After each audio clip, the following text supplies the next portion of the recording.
All right. So, as I've been sitting home the last couple weeks watching the Olympics, um, it's kind of brought something else into focus. The 2026 World Cup is a little over 4 months away, and it's already a complete disaster. You've got ticket prices that make Taylor Swift's Eras tour look like a matinee at the movie theater.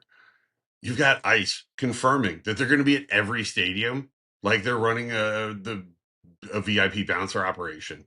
You got FIFA skimming 30% off the resale market. like, and on top of it, if you get to the country and they don't like what you tweeted a couple years ago, they're going to turn you around at the border. No refund. Enjoy your flight on home. This is supposed to be the beautiful game. Instead, it's turning into the most expensive, most surveilled, most politically charged sporting event in modern history. And the craziest part is almost nobody in the American sports media is talking about it. ESPN FC, crickets. Fox, nothing. None of the big uh, podcasts, social accounts, any of those are really going in on this. And it's because they're running group stage previews and kit reveals while over 90 human rights organizations are screaming off of the rooftops. Why? Because they're all hoping that they get access. We're going to have to talk about that too. So let's break it down. All right. Number one, ticket prices. Whew. Let's start with the money because this is where FIFA always starts. So the last time the U.S. hosted the World Cup back in '94, tickets they range between about $25 and up to $475. All these have been adjusted to today's inflation. Qatar, $70 at the low end, up to around $1,600. Right, expensive, but not that expensive for Qatar. And in the universe of major sporting events, absolutely reasonable. Right, 2026. FIFA initially listed group stage tickets for non-host nations starting at 120 to 265 bucks. The English FA calculated that if you bought a ticket for every round through the final, you're looking at around $7,000 just for the seats. No flights, no hotels, no very reasonably priced stadium hot dogs. But where it gets completely unhinged, FIFA also runs its own resale marketplace. And on that marketplace, which opened this month, a Category 3 seat for the opening match between Mexico and South Africa was listed at $5,300. Original seat price, $895. A Category 3 seat for the final in New Jersey, $143,000. That's not a typo. $143,000 for a Category 3 seat, more than 41 times the face value. Oh, there's also a listing there for $230,000 for the final, $250,000 to watch two teams kick a ball around in East Rutherford, the worst part of New Jersey. It is not. There is nothing, no experience in East Rutherford that is worth $230,000 except for leaving. Fans, they're getting screwed. Football Supporters Europe called this a monumental betrayal. FIFA's response, get bent. They introduced a grand total of like $560 tickets per match for official supporter groups. Hundreds of tickets, right? A tournament expecting millions of fans. That's really not a solution. That's a shitty press release. And you might be thinking, all right, FIFA doesn't set or command these crazy resale ticket prices, right?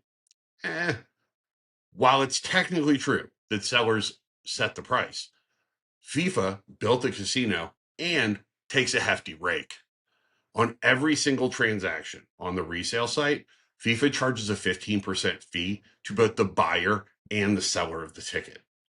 They take a 30% cut of every ticket that changes hands. For context, in Qatar in 2022, FIFA charged the greater of 5%, or about 50 cents. So they've gone from taking a nickel to taking a third, right? That $143,000 ticket for the final, FIFA's cut on letting you buy that via an app is over $43,000 for literally just transferring it from one device to another. They didn't manufacture it. They're not playing in the game. They literally just built the website and they take 43 grand on top.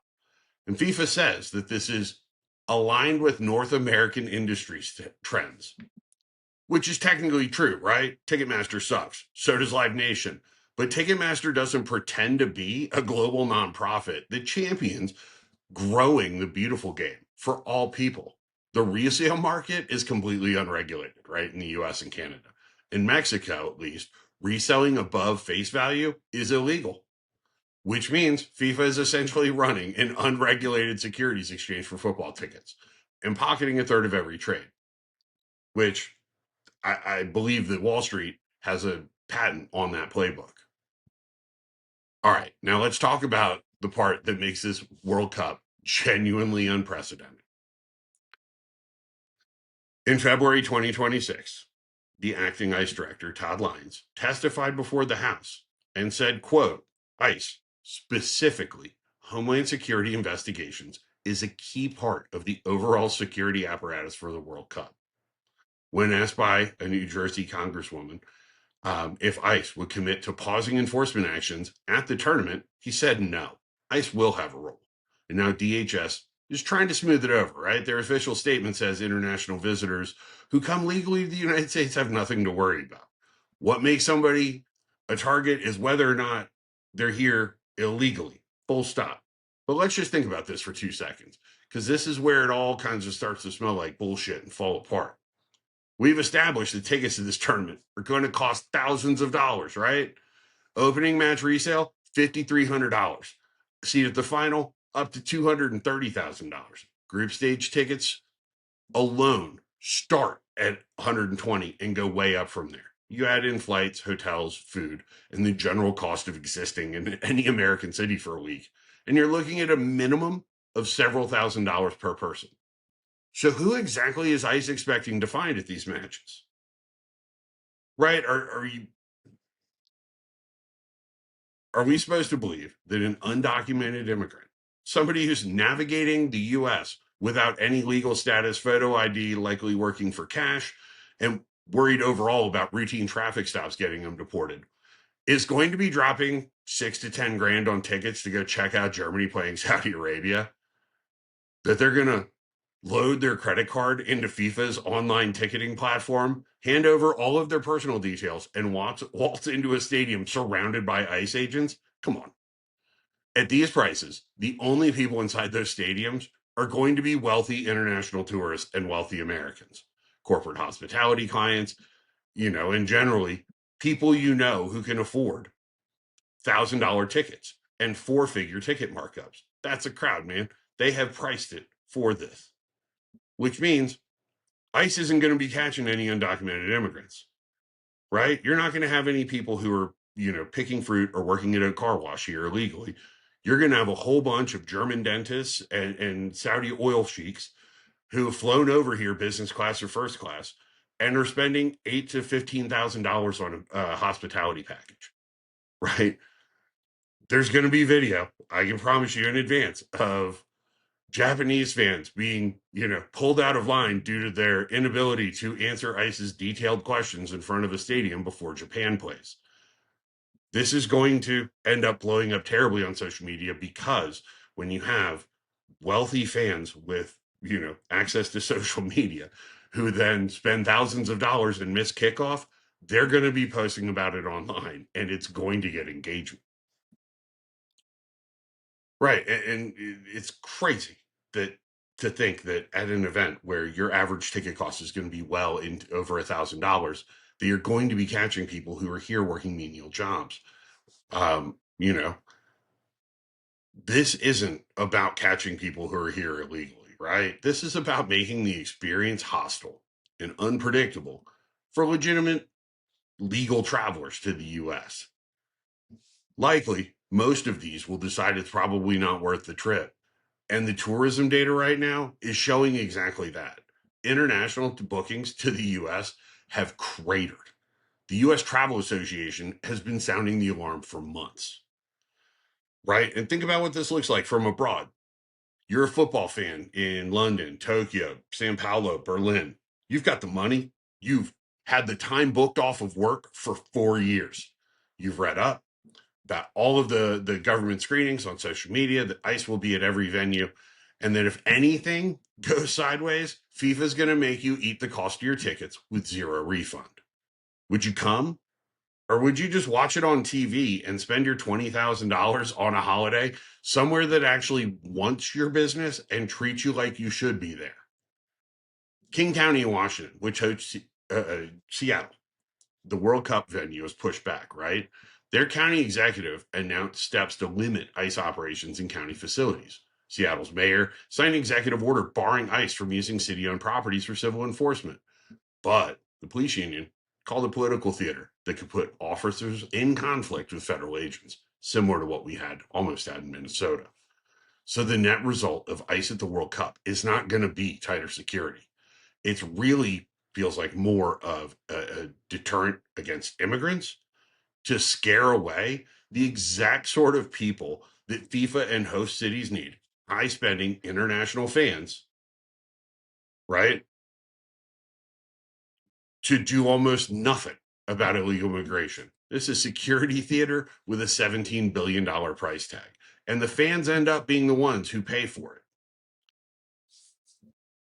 In kind of the egregious category, there are 4 countries so far that have qualified for the 2026 World Cup that are banned from any travel to the US: Haiti, Iran, Senegal, Ivory Coast. Citizens of those countries cannot get B2 tourist visas, which is the standard visa for coming and attending a sporting event. Haiti qualified for the World Cup, first time in 50 years, right? This should be one of the greatest moments in sporting history of the country, except Haitian fans, many of whom have been living in the US with TPS, can't attend the games because the travel ban blocks new visas. And the 340,000 Haitians who are their TPS is currently in limbo, they may not be able to actually go and show up. Iranians, banned completely. Senegal, in a group with France and Norway, banned. Ivory Coast, in the group with Germany, nah, banned. You're not coming. FIFA got the athletes exempted so far. It cost them 1 FIFA Peace Prize, but it seems to have worked. Players, coaches, and support staff, they're able to come in, but the fans, corporate sponsors, media from those countries, no exception. So we've got a tournament literally called the World Cup, hosted by a country that's banned citizens of 4 participating nations, right? It's comical. You wouldn't believe this if it was fiction. Now we arrive at what might just be the most dystopian part of the entire saga. So, in late 2025, the Trump administration proposed a new requirement for ESTA applicants. That is the electronic system for travel authorization used by visitors from 42 visa waiver countries, right? UK, Japan, South Korea, most of Europe. Under the new rules, all applicants must provide all social media handles used in the last 5 years, 10 years of email addresses, recent phone number, and in some cases, biometric data, including facial images and IP address metadata. They also want names and birth dates of your close family members. CBP estimates over 14 million travelers a year will be affected. Right. So picture this. You're a football fan from London. You bought a ticket to the World Cup final. You filled out your ESTA. You buried your Twitter history from 2022, right? And you know, and no politician jokes, nothing about Boris Johnson's hair. But if the DHS has previously flagged it, your ESTA may get denied. And remember, what we learned back in the beginning, FIFA's ticket policy is explicit. There are no refunds provided for unused tickets due to visa denial, entry refusal, or travel document issues, right? That's right. You can spend tens of thousands of dollars on your tickets, flights, hotels. But if the government doesn't like your tweets, you have to eat the entire cost. FIFA will not give you a penny back. They will pocket 30% of your cost on the resale market to sell that ticket to whoever buys that seat if they're able to afford it. And unlike previous World Cups, there's no fan ID or Haya card system, no special fan entry program.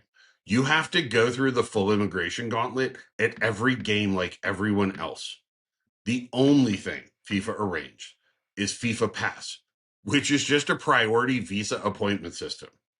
But a priority appointment doesn't mean you get a visa. You might just get rejected faster.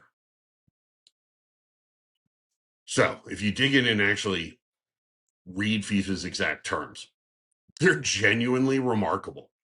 Quote, a FIFA World Cup 2026 match ticket does not guarantee the issuance of a visa or entry permit to Canada, Mexico, or the United States, nor does it guarantee admission to these countries.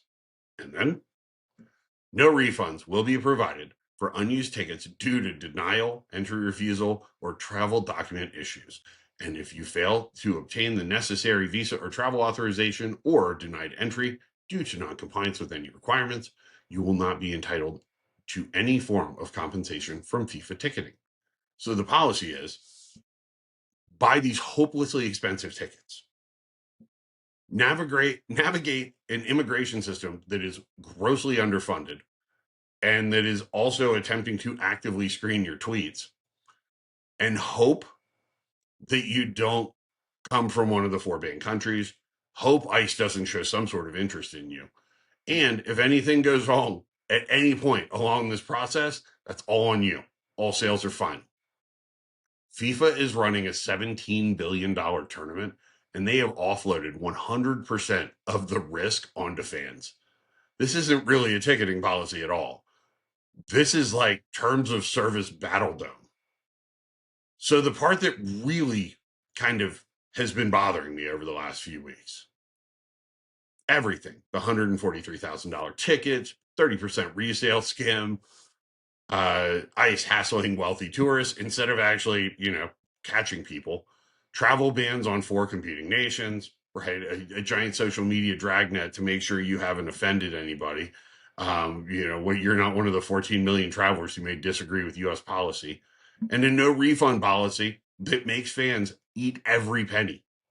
None of it's secret, right? This is all super public. This is all well sourced. It's all verifiable and public information. Yet, if you go look across the sports media landscape right now, ESPN, Fox, CBS, The Athletic, they're not covering it at all. They're doing kit reveals, group stage projections, and the 10 players to watch video. 90 plus human rights organizations wrote an open letter to FIFA, including the ACLU, Amnesty International, Human Rights Watch, and the NAACP. Reporters Without Borders issued a formal warning about press freedoms at the tournament. Even Sepp Blatter, the super corrupt former FIFA president, called for a boycott. And when you're too corrupt for Sepp Blatter, you're definitely too corrupt. But the American soccer media establishment, crickets. Why would that be, right? Why would the people whose job it is to cover U.S. soccer in the run up to the biggest tournament in our country's history choose not to cover the most controversial areas around that tournament? And there's only one word to cover it. It's access. FIFA, they run a tight ship. They run a quota-based media accreditation system. You have to apply through the FIFA Media Hub. Your accreditation is controlled by control keys distributed through your National Football Association. And even if you get accredited, that doesn't guarantee you get into a match, right?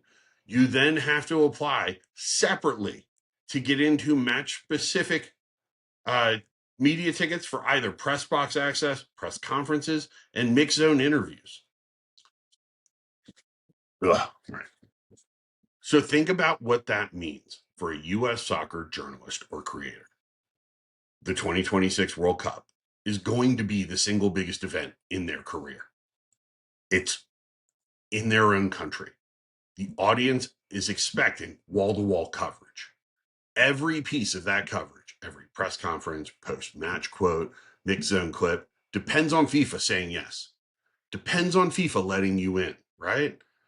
You think ESPN Soccer Desk is going to run an article called FIFA's $143,000 tickets that they get a 30% skim off of when that reporter needs credentials to effectively do their jobs in June? You think Fox, who literally holds the broadcast rights for this, is going to lead with, ICE confirmed at every World Cup venue when their entire tournament production depends on a cooperative relationship between FIFA and the host committee. Of course not. The incentive structure is clear. You talk about the controversy, you lose your credentials. Lose your credentials, you lose your ability to cover, right? You lose your coverage, your audience is going to bail on you. For the big outlets, losing your audience means losing your ad revenue. So instead, we get a whole bunch of bullshit puff pieces. We're getting group stage breakdowns. We get, how the USMNT can take a path to glory, getting to know Yamin Lamal. The actual story, the actual one about who can A, afford to attend, who's B, allowed to attend, and which rich tourists get the right to get patted down by lowly trained ICE officers when they get to the gate, and who gets no refund in case they get angry and toss you out. That story, that really doesn't get talked about at all. That's left pretty much just to Reporters Without Borders, who has literally warned their journalists that covering the World Cup, they will face restricted access and threatened visas. People who are supposed to hold FIFA accountable are worried about their own ability to actually get into the country. That's how upside down shit has gotten. So, if you're watching this and wondering, why haven't you heard about any of this from your usual soccer sources? Now you know. They're not ignorant. They're not lazy. They're captured. They gave away their editorial independence for a lanyard and a seat in the press box. And FIFA is super aware of this. Right? The World Cup should be the greatest celebration of a global sport. 48 teams spread out with games across 3 countries, billions of viewers, like amazing historic moments that the globe should remember together. But right now, the World Cup is shaping up to be a masterclass in how to take the world's most popular event and turn it into a cash extraction that's hostile to the very people it's extracting money from. Ticket prices that only hedge funds can afford, a resale market where FIFA takes a 30% cut while pretending that they had something to do with it, an immigration enforcement operation that is unlikely to catch any illegal immigrant, but will absolutely ruin the day of that Japanese family who's been saving for 3 years to get here, a social media screening process that turns your old tweets into potential entry violations, and a travel ban on countries that are here rightfully competing. The refund policy says in the most polite legal language possible, get fucked. The media ecosystem won't cover any of it because they need FIFA's permission to actually do their jobs this summer. More than 90 human rights organizations, including the ACLU, Amnesty International, Human Rights Watch, and the NAACP, have written to FIFA to ask for change, demand action, right? Even king of corruption himself, Sepp Blatter, is calling for a boycott, calls to strip the U.S. of hosting duties. They're actually starting to get a bit louder. The beautiful game is going to get ugly, and June 2026 is coming up fast. So it's a shame that really this isn't getting talked about enough. The media, especially in inside of sports, has decided to ignore it. And so, if you are a fan who is coming, please leave a comment. Let us know if you found this useful or have any thoughts on it. And please drop a like and subscribe.